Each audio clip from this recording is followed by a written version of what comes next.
That's nice to have that right there. Mm-hmm. All right. I'm going to start it just to make sure.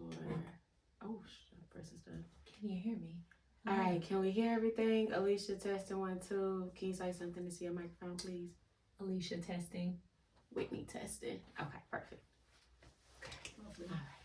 You ready? And 3, 2, 1. Hello, hello, hello, and welcome back. This is Whitney. And this is Alicia. And this is the Luxe Hour Podcast. Join us weekly as we sit down to chat with successful Black women from all walks of life to discuss their elevation journey. Yes, yes, yes. Okay, so we are back. And if you noticed, the intro tagline was just a little bit different this time. So we are back with a new season, a new format, and a new approach that we're super excited about. We crafted the Luxe Hour podcast with the goal of sharing what elevation looks like for Black women, especially in the earlier stages of the journey. Alicia and I are both newly Luxe Ladies over the last couple of years. Yes. And we are making our entrance into expansion and elevation. And we wanted to make sure that we were sharing the stories of other Black women who were in the same places, doing the same thing a little bit differently, right? So we wanted to look at various different paths into luxury, various different paths into elevation. And so we'll be talking to high earners, housewives, and trailblazers all season. This is going to be women who are hard-hitting, who are making a big impact in the world and in the lives of the people around them. And so we are very, very excited for this new format. And we thought what better way to kick it off than to do another get to know us for the two of us. Yeah. So very early on when we first launched the Luxe Hour, we did a little bit of get to know us, but we never really got into our journeys as a whole. If you've been tuned in and listening over the last couple of seasons, then you've heard bits and pieces of each one of us and who we are and what we do. But we wanted to give a very thorough walkthrough of ourselves and our journeys and our lives before we brought on the other ladies, so that we would just have all the more credibility to be able to speak to these ladies and to be able to give you guys perspective so that you can see that there are so many different ways to walk this walk out and that you just have to figure out what aligns best with you and your journey. 1,000%. Yes. 1,000%. Okay. Excited. However, we keeping the good stuff. So we're still doing wine of the week, treat of the week. And with that being said, I'm going to stop talking so much. Before I open up this wine, I'm going to ask Alicia if she has anything to add. Not at this moment. I think we touched on everything. Let's just get into it. Okay, y'all did that off the dome, so we gonna see. If I can We find my gonna glasses. I know it was too good to be That's true. what threw me off when I said I'll edit it out. But That's what okay. threw me. That's what threw me off. I was like, yo. As soon as you said we're gonna get into wine, I looked. I said, gosh. We're just gonna put a straw in the bottom. Hello. Okay.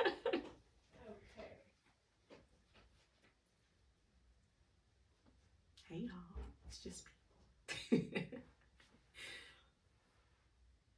And then, like you said, I'll edit all this out.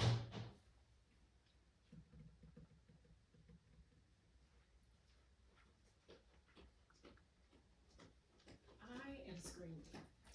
I broke my other wine glasses, so That's cute. Thank you. you're welcome.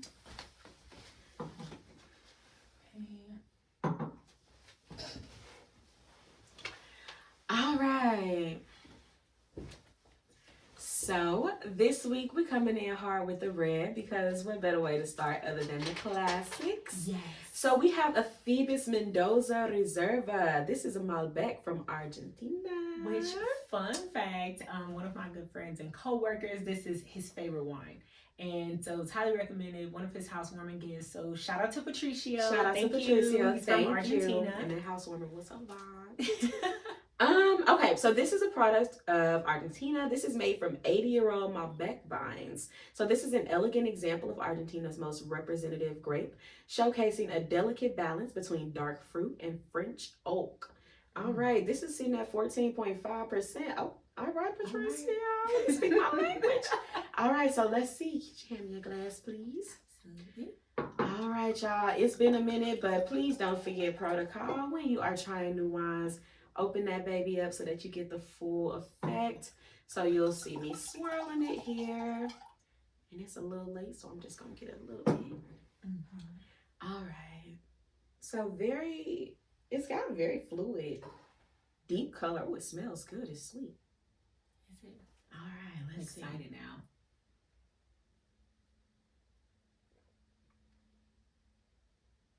I really like it. There you go. I like it. It reminds me of a Cabernet more than I was expecting. But it's not as bold as that. It's like a mild Cabernet. I like it. Not bad. What you think? Okay. I definitely taste that oak in there. Yeah, you can It's got smell like, it. it almost tastes barrel aged. Like it almost tastes like it's been aged like a whiskey. You definitely can smell it. Like Mhm. that's the very first thing that you smell. Yep.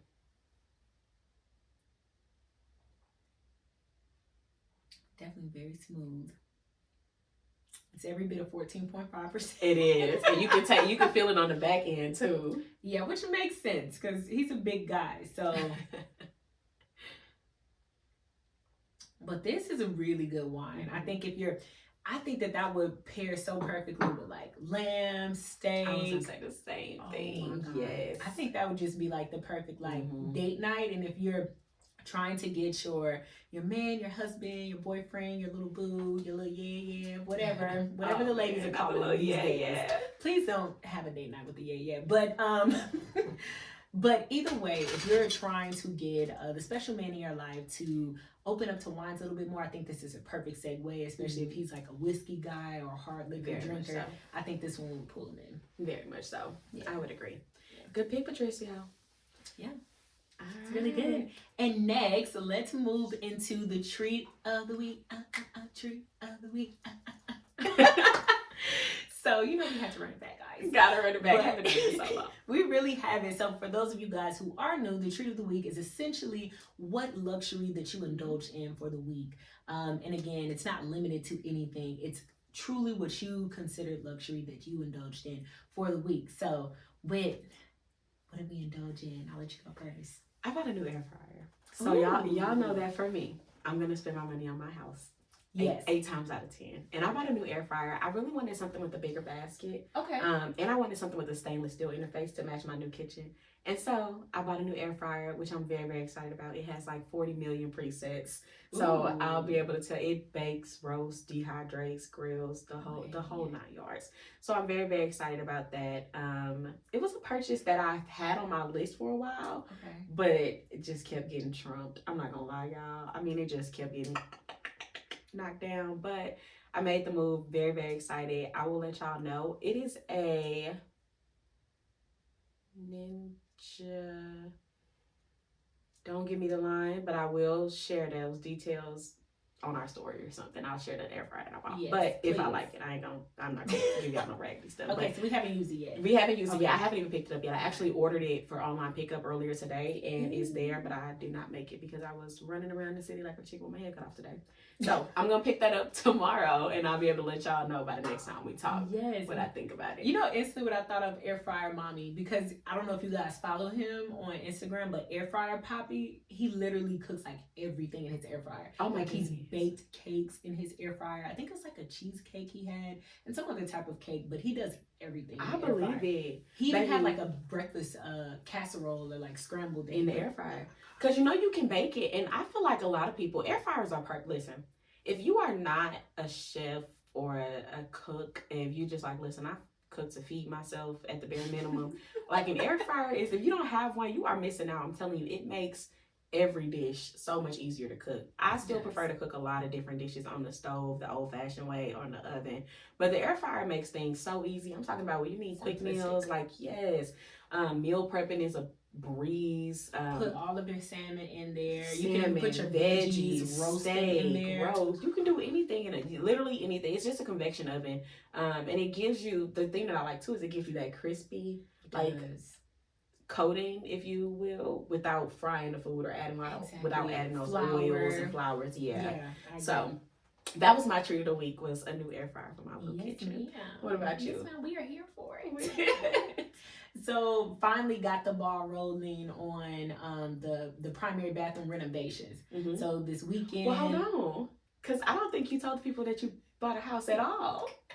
That's the original treat. A lot has been happening. A but yes. lot. So bought the house. Yes, this is true. So, God is good. I can't take, any of the glory. It really was nobody but the grace of God. Like the whole shebang from start to front. Now that's out of the way. But yeah, so I finally got a chance to get started in the primary bathroom. Shout out to my little sister. She definitely helped me to buy the new flooring. So that's what we rolled the dice on, my little sister Kara. So got the primary bathroom flooring ordered, which is a huge thing, and it's going to be getting installed this weekend. So I'm excited about that because I think something that I always underplayed was the importance of home and making your home be catered to you and up to your standards, because it truly does impact your mood. It impacts your subconscious. Like every time that I would walk through my primary bathroom to get dressed for the day, because that's where my closet is, I would literally be saddened. I would be like disgusted, like, man, I can't wait until this floor is changed. So it truly is a treat of the week to me, and that may seem like something that's petty, small. It's not like I spend a ton of time in there, but the truth of the matter is you have your nighttime and morning time routine. So you spend at least a good hour and a half in there a day. So it is important that you like what you see. So that's a small change, to get the flooring done, but it's one that I'm like pumped about, y'all. Like, I'm so grateful for. So. And it's coming together. I wish y'all could see. It's coming together. First of all, can y'all, you see we in a new digs.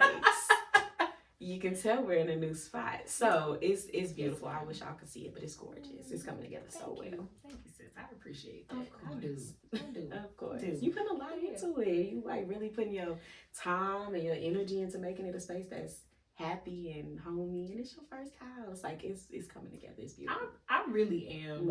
I really am. Thank you. I appreciate that. And it's like that's something when we literally started having these conversations on this show, and you were just talking about the importance of home and how it made you feel. It was like I didn't understand that back then nearly as much. Now I understand. Like even before. So shout out to Whit, okay? Because even before then, that's when I started like taking a liking to like certain pieces, like this piece, Whit made for me. But that's when I started paying attention to those little details. And ladies, when I say if you really want to level up your life, just level up your essentially your mood, that is one piece that can really get the job going, is to love what you see at home. Yeah. And to make your home a reflection of who you are and the emotions that you would want to feel, whether it be joy, whether it be light or whatever. So but anyway. No, I always say like we all have an external persona, right? So we all have this version of ourselves, the best version of ourselves that we present on the outside. We're in the outside world and when we're out and about. But like your home is a reflection of your internal positioning, right? Like it's a reflection of like, but who are you when you just are not in the world, right? And if your home is just like this jail cell type of situation, like that shows that you're putting all of your energy, all of your effort into things outside of yourself and externally from where you are. And so just really put some time and effort into thinking like, does my internal life or my home life align with the external and what I'm putting out into the world? And if not, bring those two into alignment, because I'm telling you, it makes a big difference. It really does, to keep your mood streamlined and everything. Yeah, it does. I agree 1000%. Yeah. So talking about just not only what you put out into the world, but internal, what you're internalizing about yourself and how you feel about yourself. I think that's the perfect segue for us to go into the first component of today's episode, today's introduction to the wonderful Whit here. So Whitney, first introduce yourself. Truly tell us a little bit more about your story. Like, who are you beyond what we see on the Luxe Hour Podcast? Yeah, so I am Whitney. I am 20. I just had a birthday. First of all, let me tell y'all how TikTok broke my brain. I don't even have a TikTok, but a reel that I saw broke my brain. It basically said that the year that you are turning in your birthday is really the year you just finished, right? So, for example, when a baby has their first birthday, they've already finished their first year. They're turning to. But we're saying, oh, this is your first birthday. So, for example, I was thinking that I was turning 28, but I've completed 28 years. 8 years, yep. So that freaked me out, because I'm like, I'm almost 30. I've never thought about that. I'm like, I'm not actually 28. I'm actually knocking on 30. So that tore me up all week. But I am 28 years old. I just celebrated my 28th birthday. So whether you say that I'm 29 or that I just finished on my 28th year, whatever, that was the birthday that I just had. Let's see. I am originally from St. Louis, Missouri. So I moved to Dallas maybe 6 years ago now. Yes, Oh it's my pushing. goodness. It's pushing 6. Right out of college. I came out of college. I actually visited Dallas for my birthday, my senior year of college. No real reason, just looking for somewhere to go, and came to Dallas. And I was like, I should move here. Literally, you know, because it's senior year of college. You don't know what you're going to do. You just like, everything's up in the air. It's like, well, I don't want to go back home. I've been applying for jobs, but I haven't got anything set in stone. Obviously, my birthday's in February, so that's earlier on in the second semester of your senior year. And I came to Dallas and I fell in love with it. And so I started applying for jobs that were within the DFW area. I ended up getting one. I moved down here with my best friend, Kelly, and that was all she wrote. So I've been in Dallas for about 7 years now. Yeah, it's pushing 6. Wow. For sure. Oh my goodness. 2017. Yeah. Yeah. So other than that, I am the oldest sister. I have a little sister. She is in every other way the big sister though. She's way more mature, way more put together, way more on her P's and Q's. She is my role model, but she's my baby sister. And then let's see, I think that's pretty much it. Hobbies. I mean, y'all know me. It's all about the house. That's not a joke. I don't make that up. That's really what I do in my free time. Literally. I love shopping, cooking, doing things around my house. Yeah, I guess that's it. I always am so bad at like, tell me about yourself, but I know we're gonna hit on like career and stuff. Yes, we moving on, so I don't really want to get ahead of the question. Get too much of a preview, but before we really start getting into the different components of your life and really start breaking that down, let's talk about what drives us here, right? Luxury. So tell us a little bit about your relationship with luxury and exactly what luxury is to you. Yeah. So this is an interesting question for me. So growing up, I would love the thrill of looking through the racks at stores like TJ Maxx and Ross and Marshalls, and where you kind of have to find a deal, you know, like find something cute. Girl, that drove my mom and my sister crazy. They used to be like, baby, you can stay in TJ Maxx. We're going to go ahead and go down here to Macy's, where everything is color-coded and in its spot, and I can shop by the outfit. Yeah. And so I've always been very much so a buy whatever I want, but I get a thrill off of a deal, and I spend my money on things other than things like the normal, like the average girl would. And so I hit a stage probably in my mid-20s, maybe a year or two ago now, where I was like, you know what, I need to be grown.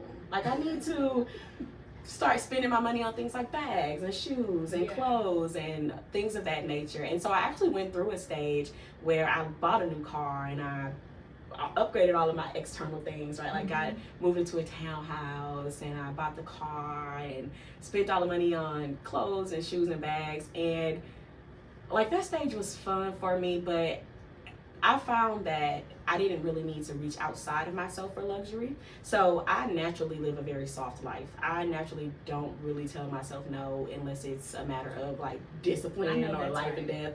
Yes. I buy what I want. I've always been very blessed to make good money. My parents were not, they provided for us the things that we wanted. I was getting laptops and 4-wheelers and things like that for Christmas. And so I've never had a struggle with money where luxury or a soft life wasn't my thing. And it wasn't until I started reaching outside of that then I started like spending a lot of money, right? So then I found myself almost developing like a spending, like overspending issue, right? And so I've really had to try to find this balance with it, and that's kind of where I'm settling at now, is finding this balance between how do I naturally just embrace the way that I live luxury, right? Which is being able to do the things that I want to do when I want to do them, taking trips when I want to take them, having flexible work schedules, being able to leave when I want to leave and buy the things that I want to buy, to earn enough money to support my lifestyle, plus money for my crafts. I always have a new craft. I am always starting something new, exploring some new hobby, whether that be sewing or furniture building, candle making. I mean, gosh, like I pick up a hobby every 6. It's not a lot. Every 6 months. Ask anybody on my Instagram. Designing, literally styling. I mean, these chairs, this entire mood. It was curated by you. Remember the chairs she picked out. Literally, I made the mirror. Picked this out. Yeah, you made the mirror over there. You picked out the pampas, and then this vase. Oh yeah, I painted that. This was, I forgot what that even looked like. It was clear. I think it was a clear glass vase. You're right. So yeah, so I say all that to say, having money for things like that really means a lot to me, to be able to do what I want to do and swipe my card when I want to swipe it. And so for me, swipe a Visa. Exactly, that's what luxury looks like. Now that's not to say that I don't still occasionally like to spend my money on things, right, on material items, but it's less of a drive for name brand for me personally, although I love a good designer, and more so for financial, the ability to do whatever I want to do with my money. So that is luxury to me. I feel good when I can swipe that card and I am not stressed about it. And when I cannot swipe that card and feel stressed about it, I do not feel like I'm living a luxe life. So, and then we are stressed. So that's luxury to me. That was a winded story, but I say that to say that luxury for me is multifaceted. It looks like spending money on experiences, on hobbies, on things of that nature. Not to say, again, that I don't spend money on things, because I do drive a very nice car and I live in a nice apartment, and I do enjoy having nice things, but I just more so enjoy living well, other than more so than I enjoy buying nice things. So that's what luxury looks like to me. And what I'm gathering from that, and what I'm hearing, and I think that the audience will pick up on the same thing, is that you enjoy, luxury is financial freedom. It's literally freedom. And that's something that we've always talked about too, but hopefully you guys caught that, or that was translated as it just was to me again. And it reminds me of so many conversations that we've had where literally you just want to be free. You want the freedom to say, I just feel like going to a spa, or I don't want to work this week. And I very much do that. I want to take a trip to, you know what, girl, I think I'm gonna catch a flight to Florida. Solo trips, I love it. My birthday, when I graduated college, so this was, I'm aging myself. When I graduated college, first moved down to Dallas, I thought I was balling, okay? I was fresh out of college. Now, this was before inflation. This was when things were still reasonable. So we talking about 2017-ish. I came out of college making $60K. Girl, I was taking myself to Napa.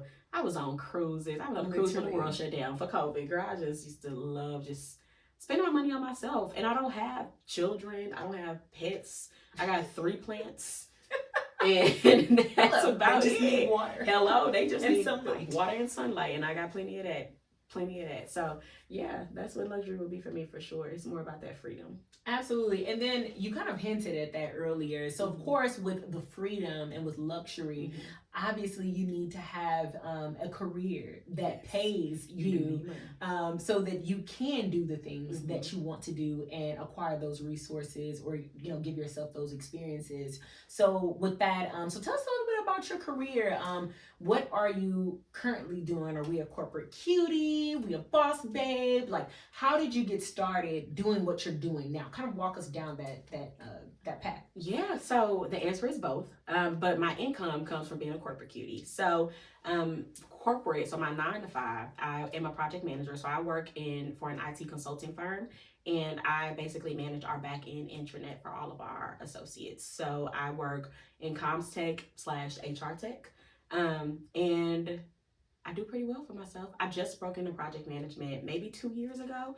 It was a shift out of marketing. So prior to that, I worked in marketing for one of the school districts. I took over the marketing program for their food and nutrition services program, which was a fun job. I did that moving into corporate. It really was. It was so easy for you. Ghetto. A teach ghetto, but very, very, very fun. That was a good entry into what I'm doing now, but it's a very different field. I mean, I was literally marketing for a school district, like I said, for their food and nutrition services program, essentially running into the stigma that kids don't want to eat lunch at school. Kids were like, that's lame. We're going to sneak out, go across the street and go to Chicken Express and eat lunch there, because that's what's cool in high school. It's not cool to sit at lunch and eat lunch in the cafeteria. And so my job was to change that stigma, to figure out why the kids don't want to eat here, why the parents think we serve prison food, and to change that narrative. Prison food. Yes. COVID made things a little sticky working in the school district. There were things that I was asked to take on that I did not feel comfortable taking on after other members of the team abdicated their roles. So I transitioned out of that space, and by the grace of God, landed into project management. This was the first role that I landed into, but I was recently promoted for my birthday, which it wasn't for my birthday, but thank you. So I'm actually now a senior project manager. I need to get used to saying that, but I'm a senior project manager. Don't forget the senior. Don't forget the senior, big senior, not the little one. Not the little one. But so I'm not doing bad for myself. 2 years in, and I really like it. I'm liking it a lot.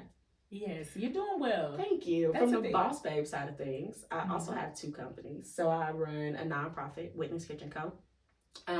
We are a bit dormant right now, just getting through the pandemic, but we essentially serve Sunday dinners, big home cooked meals. We bring all of the comforts of home to people without homes. So a key component of our mission is that we bring the components of home, the comforts of home.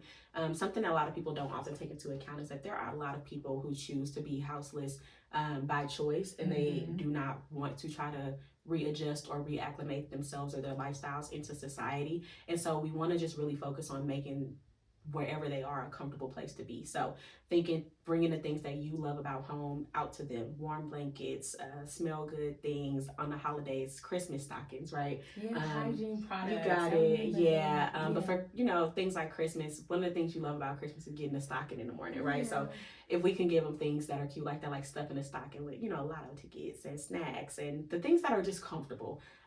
Soul food is what I serve. It's not like bologna sandwiches and cheese or nothing like that. Honey, it's real baked food. Mac and cheese, and they have the people. They eat better than me.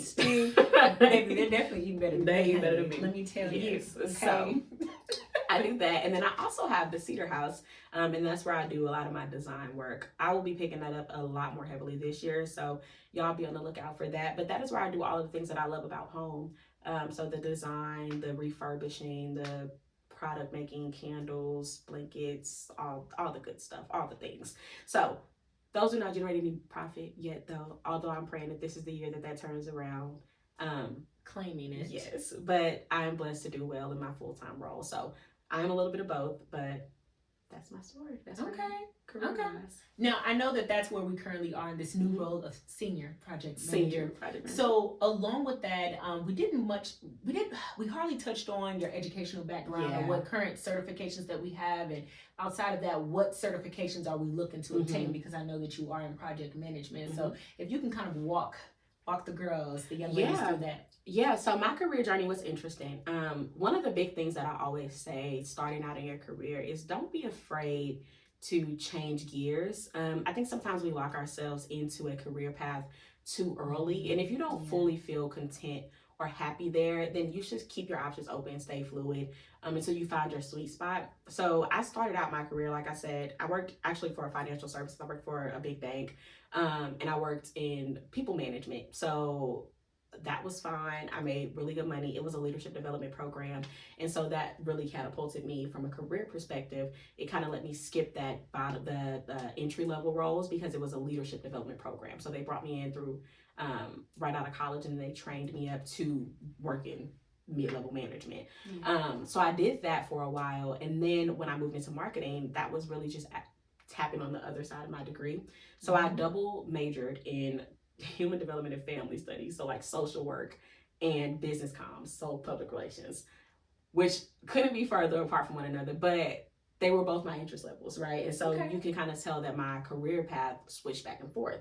So while I was using the business side starting out, I just really still felt like I was missing that contact, that close contact, being in the trenches with community, and that was what caused me to shift into the school district. But the earnings presented us a bit of an issue, along with the COVID fiasco, and so that put me back into the business side of things. I actually do not have any certifications right now. So something that is very interesting is that most people who are project managers do have PMPs, which is a project management professional certification. It's just a certification that's saying this person knows what they're doing. I know what I'm doing, so I need a piece of paper to tell my manager that. But that does increase your earnings and your job, what am I trying to say? Acceptability rate a lot. So I definitely want to gain more marketplace value. Yeah, for sure. But I don't have that, and so I kind of want to speak from the lens of entering into that field without the certifications, because I know that there are a lot of Black women in particular who are interested in transitioning into the project management space. For sure.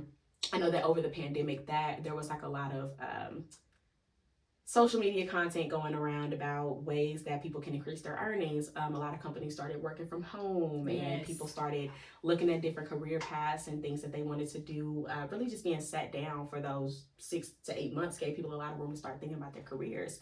And so I know a lot of women are interested in transitioning into project management. I know several. It's a great it's a great field to shift into the technical side of things, whether you're in technical project management or not. It's a great entry level into that higher earning potential that's attached to those types of roles.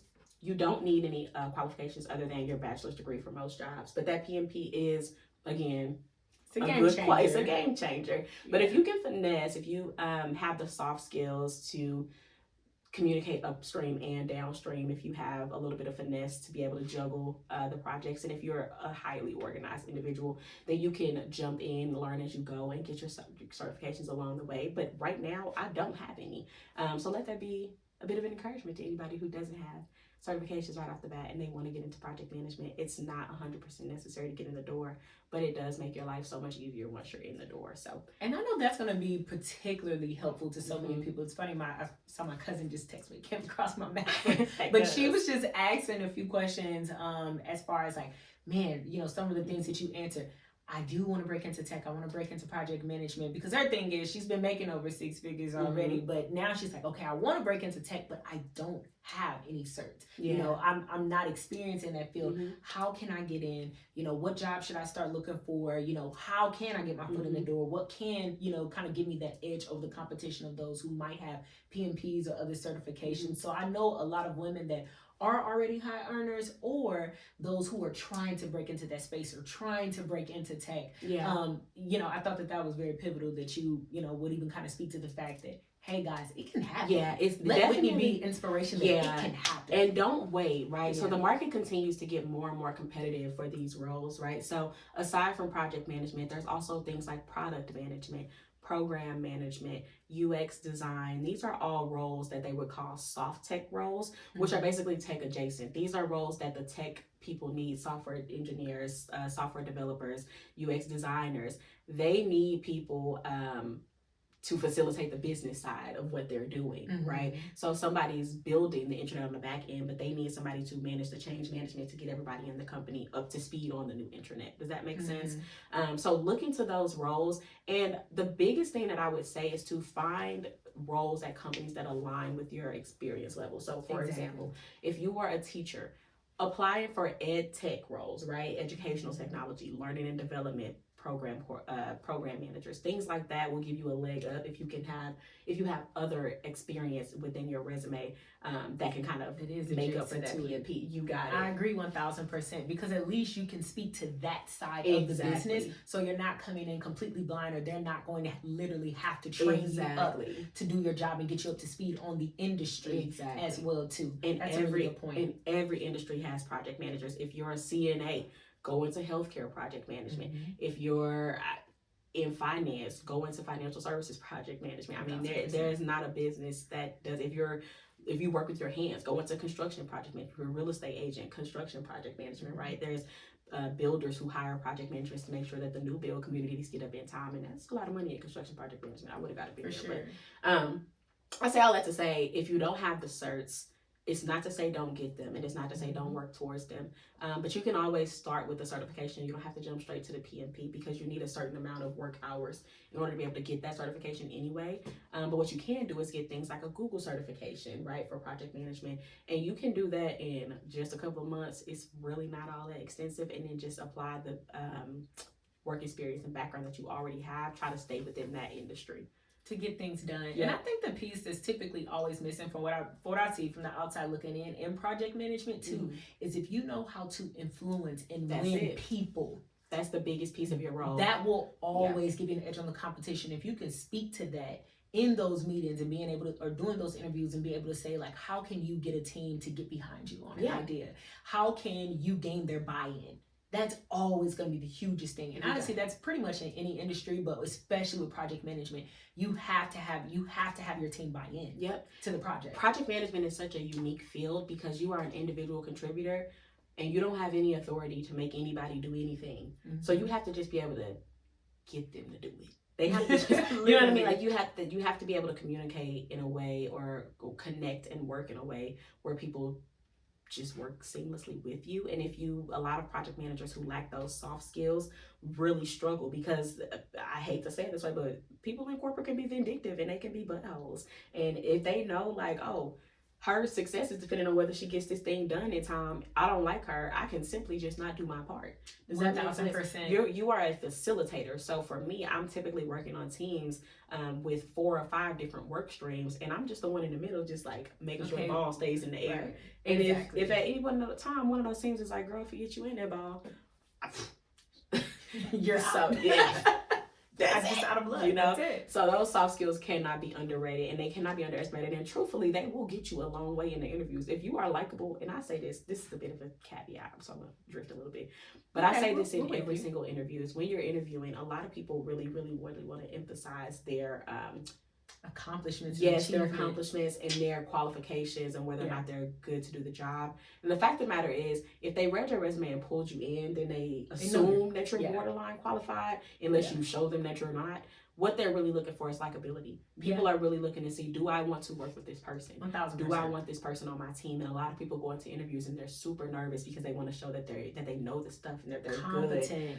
But people on the back end, the manager's thinking like, I don't really want to work with this person, right? And so you may have all of the experience, you may have all of the certifications, but if they don't want to work with you, you're gonna shoot yourself in the foot every time. So likability is the key to a successful interview. I'm just gonna that is what it is. Actually, it's not politically correct, but it is. Oh my God, if you don't know how to speak to people, or if no one likes a know-it-all, but especially as a project manager, because you can be a know-it-all, but guess what? You need people to get the job done. Yeah. So I feel like that's just the worst type of project manager is, someone who feels like they know it all and they have what it takes to get the job done. Yes. You cannot be an island and be a project manager. So, my Black women. Shifting into project management truly does require it requires that soft feminine edge for sure. I hate to say it this way. I know it's gonna be somebody watching this. It's like I should be able to be whoever I want to be and still do a damn good job at work. It's not gonna be effective. I mean, this is very much so an area, and if so, go into the backside of tech. The software developers, the software engineers, nobody cares how they act. They don't care how they act. They come to school. They come to work with mustard stains on their shirt. Maybe they do not care. Okay, so if you don't want to engage in the softer politicking side of things, there are career fields where that works better, right? There are more data-driven fields, UX again, where you don't have to necessarily rely on those soft skills. But for project management specifically, you do need to rely on those soft skills, and they are important. So cultivating those in your relationships, in your friendships, in your day-to-day life will go a long way in making you successful at work for sure. 1,000%. I agree with that. And while we're on the, just to kind of wrap it up, kind of tell us a little bit about what your end goal is with your career. Yeah. And where do you see that space going beyond corporate, or kind of, walk us through that just a little bit. Yeah. So I definitely want to get my PMP this year. That's big number one, step number one. Long term, I just got into the field 2 years ago, and I just made senior project manager. Long term, I am not interested in being a people manager. I was actually just saying this the other day, I really do not desire to manage people. So if I can go into program management, if I can manage larger scale programs. So the only difference there is project managers manage specific projects and initiatives. Program managers stand over a department and manage the direction of that program as a whole. Yeah. Okay. So if I would move upward, it would be into program management. But I think long term, I would really like for my own businesses to become profitable enough that I can work for myself. So I think long term, I can get the Cedar House where it needs to be, and then get the third arm of my trio of little businesses, which would be the real estate arm, get some property, get development, things like that. Yeah, but until then, just moving upward in the project management space, I'm definitely in my sweet spot. I really like working on the technical side of the house. I really, like I said, I support the back end of the intranet, and I love that. So if I could stay exactly where I'm at, I love my company. And I was actually just telling Alicia this, I'm in a very unique position, and I realize that it is a huge blessing, and I do not ever fail to acknowledge that this is not the norm. But I am in a sweet spot right now. So truthfully, growing up in my exact department and expanding into program management would be long-term goals. If I have to go any longer than that, I'm gonna have to go back to the drawing board, because I'm hoping that my business will start to pay off before the end. Amen. Amen. Amen. 1000%. Yes. 1000%. Yes. So there's so many gems in there. Thank you for sharing all that with the people and really being transparent about that, because I know that that's something that both of us were hearing, you know, from a lot of women that we knew. Yeah. People in general, but especially women, especially Black women, right? That, okay, how do I get started in this particular career? And you don't have a lot of transparency. They'll tell you, oh, get into tech, women in tech, you just need to get your foot in the door. And they're not telling you what exact jobs they're doing, what certifications that they had or didn't have. They're not being transparent about those things, and that is the barrier, right? Because it's always been information, it's been resources. Yeah. So I mean, this is such a huge blessing for you ladies who want to get into tech, which I know a lot of you guys do, and especially into project management. If you need to, wind it back, okay? Run it back, re-listen, re-watch, take notes next time, because again, that information can take you a significantly long way. And even if you aren't trying to get into tech or project management, I believe a lot of those skills are transferable. A lot of that information is, you know, transferable into other industries as well. So definitely, like I said, run it back, watch it again, take some notes, because gems were being dropped, okay? They were being dropped. So we're gonna kind of switch gears a bit, and we're gonna talk a little bit more just about lifestyle, just about Whitney's life. So kind of tell us or walk us through what a typical day would look like for you. Just like, what does that look like? What is it like to be Whitney Thompson? Oh, Lord. Okay, so what does a typical day look like?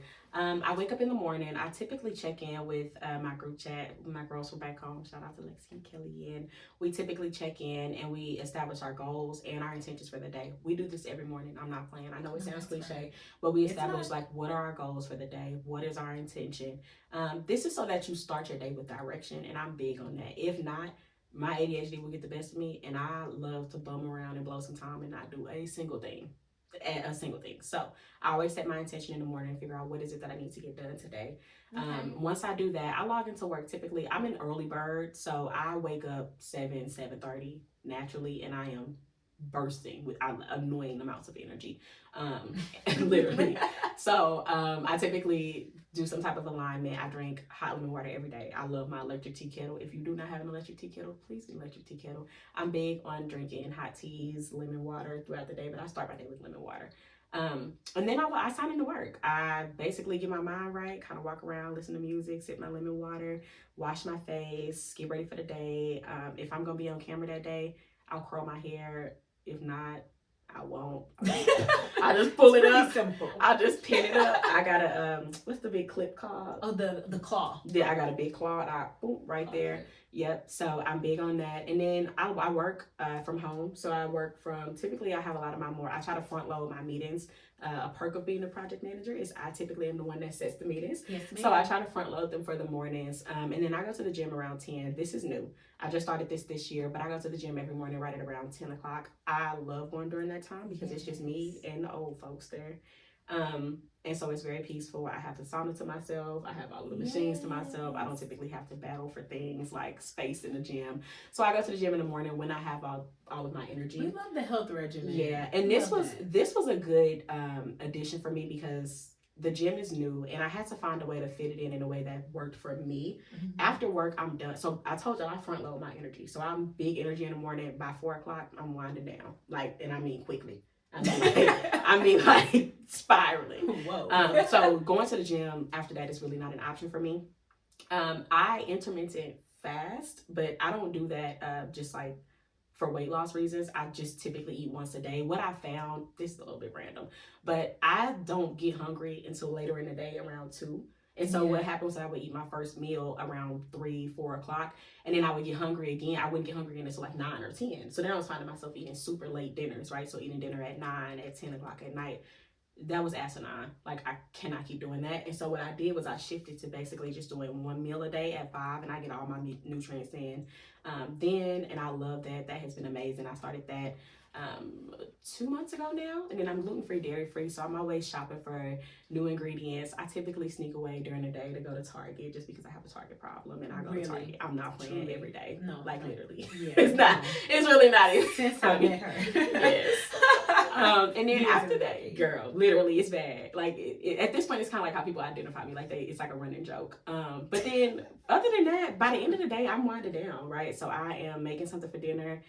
doing something chill, or I have activities in the evening if we're doing podcasts, if it's Bible study, if I'm meeting up at friends' houses, I might go babysit my niece. But that's about it. That's what a day in my life looks like. It looks like something random every day, but that's the general flow. It's to set the intentions in the morning, work in the morning, gym in the morning, basically front load everything in the mornings, and then my evenings are just but again, that's that project management coming into play, because it's highly organized, but it's also, I love how self-aware you are. You're aware of when you'll be at your peak for energy, at your peak for performance, and then you incorporate that and apply that towards your day, and then you kind of build your schedule around that. So just being very aware of what truly works for you, what works for your body, what works to maintain a health and wellness regimen, which I feel like are truly detrimental. How vital has that been for you to have a health and wellness regimen? How's that impacted? It's been a game changer. So I am not, obviously, in which I am moving towards it, but I'm not a naturally like, let me get out and like pump some weights and play basketball and, you know what I'm saying, like do things. Like I'm not naturally that way. And so I had to find a way to incorporate health that makes sense for me. I have a standing desk for my treadmill. I mean, like a treadmill at work. I almost mentioned that. Yes. I walk on that every day. So that has been amazing. One, that helps with productivity, just kind of keeps me going while I'm working. Two, it's so easy just to get your steps in, your cardio in. If I'm on a meeting that lasts an hour, if I just start walking at the top of the meeting, when the meeting's over, I've already done an hour of cardio and I didn't have to leave my house. So when I go to the gym, I literally only do weights. I go to the gym for weightlifting and in the sauna. So I love. Some days I go to the sauna alone. Like some days I just don't even do anything. But you can feel that it's detox. Yeah, no, literally. Your entire body. Oh yeah, I'm up to like 45 minutes in there. Like I love the sauna. So I have found that health routine has changed the game for me this year. That has been the New Year's resolution of all New Year's resolutions. I know that's like the New Year's resolution every year is to get healthier, but that was truly my resolution. And I actually started it way before the New Year. So right after Thanksgiving in November, I cut out dairy, I cut out gluten. I pretty much eat a very whole foods diet. So I eat organic meats. I don't eat like packs of like great value chicken. No offense if you do, you can eat what you eat. But I try to eat high quality meats, grass fed, free range. God bless. I know eggs are $10 a pop right now, but the hospital bills cost more. So this is true. I eat the perimeter of the grocery section. So at this point, I don't even do anything processed, and I love it. So I started that in November, and then I rolled in the fitness component in January. So I'm about 6 weeks into like the gym situation, and I mean, I love it. It has changed the game for me. If you don't have a health routine or some sort of fitness regimen, I highly recommend just figuring out what it is that works for you. I mean, I have friends that like to go out to like hiking and like they like to be outside and they go walk around the park. I mean, there's so many things you can do, but for me, it's been a game changer to figure out when I'm most productive, and then to figure out like I don't like doing cardio at the gym. I hate cardio. Like truly, like I hate just running in place. Like literally whatever you're trying to do. Like you're gonna bring the St. Louis out of me. Like I hate cardio. And so what I found was that a part of the big reason why I wasn't going to the gym is because I just would like, oh my God, I don't want to do this cardio. What eliminated that though is having that treadmill at home. So if I've already been walking for 2 hours that morning, when I go to the gym, it's nothing for me. I'm going at that point just to lift the weights and then go to the sauna, and that feels like a reward. So figuring out just a way to tweak that fitness routine to work for you is a game changer for sure. But it's been pivotal. Exactly. And you do, like I was telling what I was like, you just look so much lighter. Like, you know how like literally, and it's not like, I don't think, not that I see it as, okay, oh my God, you're just walking around. I was like, damn, I looking heavy before. But you can tell when a person is truly centered and balanced. Oh, thank you. Balance, because again, you have a healthy regimen, you have a wellness regimen, you have a routine, you're organized, you know, you're doing something that you're passionate about, you're curating a lifestyle that allows you to be comfortable, that allows you to be free.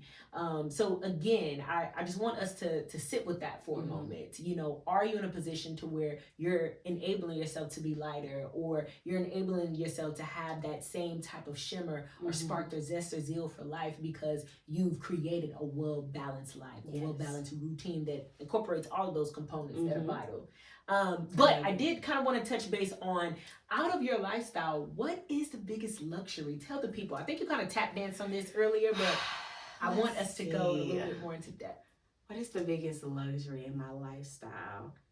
I'm not gonna lie to y'all. It is going to Target and all the time. Like an absurd amount. I mean, like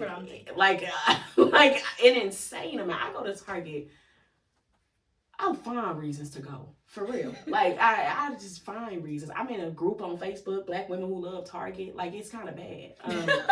But that would be like the biggest consistent luxury, and I say that because that is a daily expense, and the new eating. So I've always spent a lot of money on food just because I like to cook, right? And I like to cook high quality meals, and I cook with high quality ingredients. But shifting my eating regimen into a more whole foods based diet made that even more expensive. So I fully consider it a luxury at this stage to be eating free range eggs. Gluten free. To be eating free range eggs and organic chicken in the middle of a bird shortage and avian flu is not expensive. I mean, it's not cheap at all, and that is probably the biggest luxury of my lifestyle is the food that I eat, and then just the general day-to-day not really worrying about spending to some extent, right? Like if I spend $40-$60 a day, it's excessive, but it is what it is. It's not gonna break you, right? But if I'm spending like $150-$200 a day at Target, like, no ma'am, I'm not there per chance yet. But I feel like it's a luxury just to be able to go to the store and get what you need every single day. And furthermore, to get high quality. Yeah, a lot of bit of what I want. Yeah, 1000%. I agree. Okay, well, thanks, Whit. Thank a lot of great lifestyle tips. A lot of great gems in there too. And the thing that I love about sharing some of this is I think that I'm starting to see this on TikTok a lot, where a lot of women are asking like, okay, how can I lux up my days? Or how can I lux up my lifestyle? And so I love that we're just kind of sharing and we're able to hear a little bit more about how Whit does that, so that you can incorporate some of those pieces. Now, all of it may not make sense to you, or you may not feel like that is something that you want to invest in, but you can incorporate some of those pieces that'll add a little extra joy, a little extra oomph and pride in your day, and the way that you show up for yourself, and the way that you pretty much curate your lifestyle. So I love that. And then the last component that we're gonna get into. Okay. Don't get too excited. It's too excited. All right, Lord. But don't we can do this one quick. A1, thanks for coming. Let's Amen. Thank you. Okay, so we have to ask. Okay. But what is your relationship status currently? I am single as a Pringle. Okay, so single as a Pringle, but are you dating or I don't like men anymore? No. I am at a phase, and I know that this sounds so cliche. I have always liked my own company. I started dating and did not enjoy it. And then I stopped dating. And that's where I am now. I mean, I hate to put it that short, but that's really where it is. I think that I struggle with romanticizing what companionship should feel like. And that's not to say having unrealistic expectations, but I think that the things that I would look for in a partner or a companion are slightly different than just the typical he needs to make good money, be a nice guy, and not beat me. Like, can we pause right there? And I hate to interrupt you. So let's pause and let's kind of shift into ideally, because a lot of people know what they're gonna say. Oh my God, it's because your standards are unrealistic. Yeah. So let's talk through or share with them, because I know these things, but share with the audience, exactly what you are looking for in a relationship, or what do you feel like when you romanticize a relationship, what do you envision or imagine that should be? So when I think of a relationship, I think of falling in love with my best friend. And I think the reason that I say I romanticize it is for that reason, right? Because I know that I'm not necessarily looking for a provider.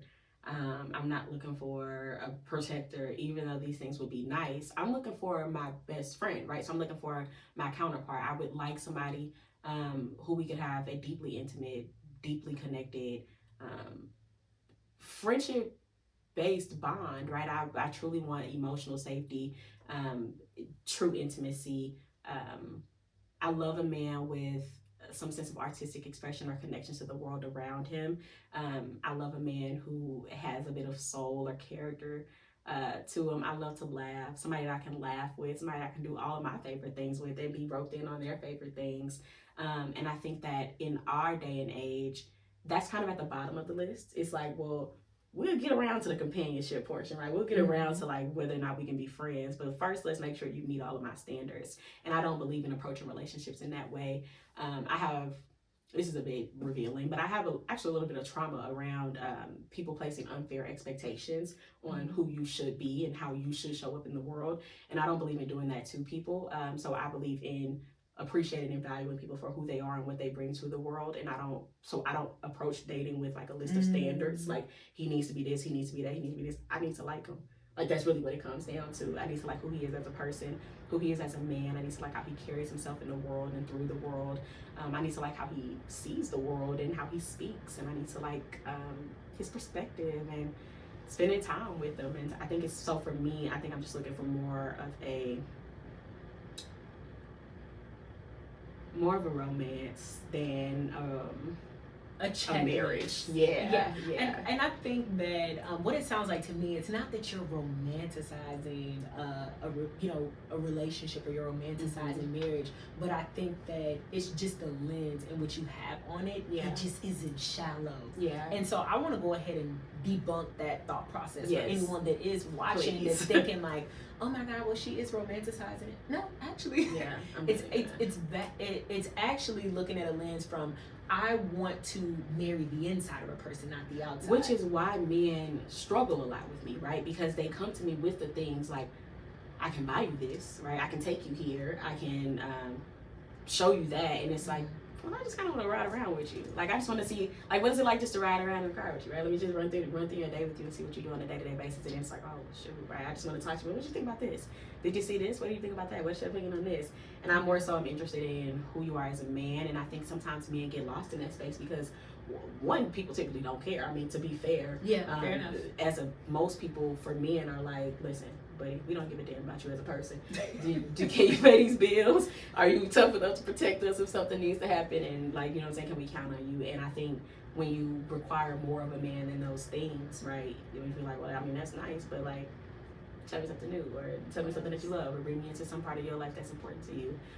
It's kind of like, okay, girl, I don't know what to do. It's never been requested. It's never been frowned upon or smiled upon, and it's not something that's evaluated. So a person doesn't take time putting energy into cultivating or building that person or evolving that person because society doesn't tell them that they have to. And it works the same way for women as well. And I think a lot of times that gets uncomfortable for people, right? When people already come, it's like what we were saying with the interview. Right? It's exactly what we were saying with the interview. When you come with your resume, you like, I got all the qualifications. If the interviewer says, hey, okay, I don't care about the qualifications, just tell me about yourself as a person. Most people will be like, oh, shoot. I can tell you what I wrote on this resume. Because what happens? What does the man say?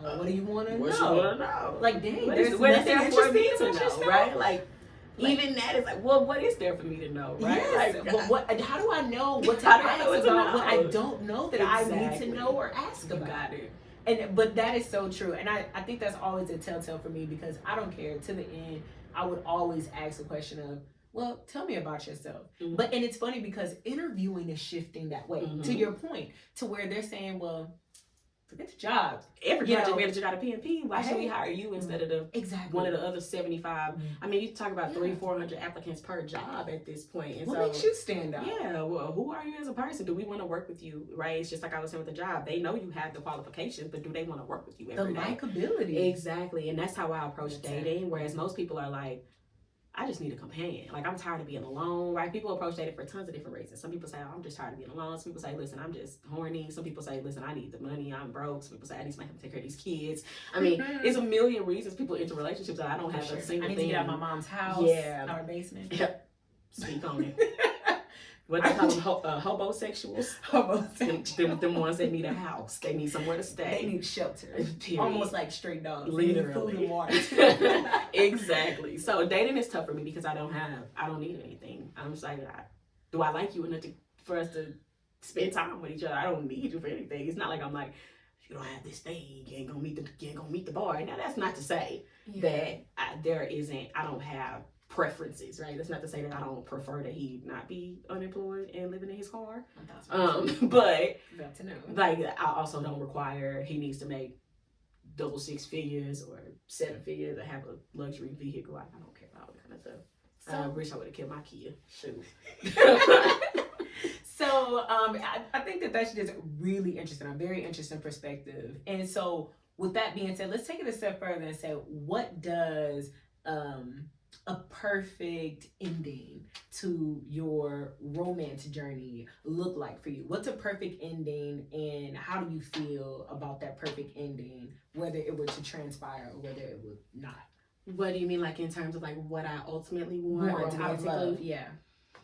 I mean, I think ultimately I would like the same things that most people do, right? So I have always had an inkling in my heart to build with the person that I'm with. So I would love to build some sort of joint empire. So when I look at things like, or couples like Michelle and Barack, or Kadeen and Duvall, right? Yeah. These couples who both came together and built something together. And so they have this family legacy, right? This wealth that was created through their love to pass down to their children. That has always been a dream of mine. So I think that may be another reason why I'm not huge on he has to come to me with everything put together, because a part of my dream is to build it all, right? To be able to look back and see like, man, we built this together. Like, we built all of this, you know? Which again, probably romanticizing. But a couple kids, some land in the country, retired young, a boat to hit the water, some grandbabies to spoil, a couple chickens, a couple goats, grandma and grandpa, nasty dancing in the kitchen, grossing everybody out. That's kind of what I got. That would be my ultimate goal. But I knew it was coming, child. I just told y'all where we was at. So I plan to have that farm in the country one way or another. Whether I have that next year because I done gave up on this world, or if I have it in 50 years because the Lord finally was like, she's gonna mess around and really abandon herself outside of the country by herself. We'll see. We'll see what life takes us. Find out. But I love that you are not willing to compromise who you are and what you value. Yeah, because just for the sake of having. Because I don't lack anything, and I say this all the time, but I don't really need to compromise because there's nothing that I lack. There's nothing that I'm like, I mean, come on, like when you need, for example, you need a car, you might have a list of things that you want out of a vehicle. But if you have a price range and you need the wheels, you kind of got to take whatever car you can make work. 1,000%. If you already got a car and you just looking through the dealership to see if you just like one better than the car you already have, then that's a very different shopping experience. And that's kind of where I am. Like, I like the car I already got. I'm just driving here to see if anything stands out. Yeah. And I don't lack anything, so. And I don't want to ruffle any feathers. No. With any of the other ladies, but to me, that speaks volumes to me, because I can appreciate and I can respect when a woman doesn't move out of desperation. Mm-hmm. To say, I just need a man, any man, so that I can't say my man. But what substance does that man have? Yeah. What value does that man add? And so I can just respect that 1,000%, that you're not going to waver on what it is that you value, on your peace, on your principles, just for the sake of a companionship. Exactly. And not a healthy one, not a fruitful one, so to me, I think that just speaks volumes. And I mean, I think that that's, inspiration for all, and definitely something that a lot of women should, even if you don't, ladies, that is something that we should definitely aspire, a place that we should aspire to get at. And I think that when we collectively get to that point, then we can definitely shift the nature of dating and shift the nature of marriages and the examples, piss poor examples that we see. So I mean, that's what I would love to happen. So thank you for being really vulnerable and sharing that with us, because to be honest, Whit doesn't have to do that. We don't have to get extremely vulnerable. We don't have to share our ideals or perspectives on these things. But again, that's the whole point of this new format, is so that we can be real with you guys and be transparent, hoping that we can just, we might not be able to change the world. Like Tupac said, we might not be able to change the world, but we might be able to spark the brain of a person who can. Or even if we can shift the trajectory of a few ladies' life paths, then hey, job well done. So thank you for being so transparent. But you ain't done yet. Not yet. Because, honey, the tea is about to get hot. Okay. All right. Okay. So the tea is about to get real hot. So we're about to spin the wheel 2 times. Okay. So we have numbers 1 through 5. Okay. So we just have a few questions, a few pieces of tea that we need to get out of you. Okay. So we need you to pick 2 numbers. First number, 1 2. through 5. Okay, 2. So what is your next luxury purchase? Have you thought about it? I have. Okay.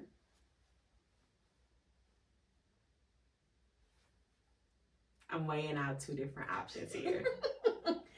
So the tea gets real hot times. So something that I really want to move into this year is real jewelry. Okay. So I really want to buy myself a real diamond necklace. So it will be very similar to this one, but real. This one is not real. Right now, the only real jewelry that I have is a Tiffany bracelet, and then I have some gold hoops. And everything else is just like jewelry from Macy's, Neiman Market, like regular random girl jewelry. But I want to buy a real diamond necklace. So that is going to be my next luxury purchase. I wanted to buy that for my birthday, and I still might. Who knows? I'm going to buy it sometime this month, but a real diamond necklace. Let's see. I love that because I do think that you should definitely always be investing in your jewelry. Very much so. And it's an investment. It lasts. It's always profitable. Jewelry always holds its value. No, for sure. I agree. Okay. The tea is hot. Okay. So, next number, 1 through 5. We've already chosen 2. 5. Okay, 5. So, in what area?